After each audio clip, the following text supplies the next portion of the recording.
தனுசு ராசியில் பிறந்தவர்களுக்கு இன்றைக்கி நல்லா இருக்குமா அப்படின்னா ரொம்ப நல்லா இருக்கும்.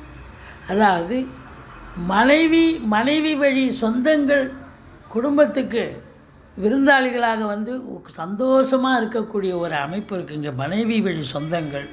ஆனால் பேசுவதில் மாத்திரம் கொஞ்சம் எச்சரிக்கையாக இருங்க. கௌரவம், புகழ், அந்தஸ்து கண்டிப்பாக கிடைக்கும். ஒரு சிலர் பொது இப்போ நிமித்தமாக, அதாவது சம்பளம் வாங்காமல் ஒரு சிலர் வேலையில் இருப்பீங்க. அந்த பணியாற்றும் அன்பர்களுக்கு நீங்கள் கௌரவம், புகழ், பாராட்டுதல்கள் கிடைக்கக்கூடிய ஒரு நாள். கலைத்துறையில் பணிபுரிபவர்களுக்கு ஒரு பொக்கிஷமான ஒரு நாள். ஒரு பாராட்டு, ரிவார்டு போன்ற மீடியாக்களில் வேலை பார்க்குறவங்க இவங்களுக்கெல்லாம் கூட இன்றைக்கி அவார்டு வாங்கக்கூடிய ஒரு நாளாக அமைகிறது. எதை தொட்டாலும் உங்களுக்கு சக்ஸஸ் தாங்க. தொழில் ரீதியாக நீங்கள் கேட்ட இடத்துல கடன் கிடைக்கும். இன்றைக்கி சந்தோஷம் மிகுதியான ஒரு நாள். ஒரு சிலர் குறுகிய தூர பயணத்தால் நன்மை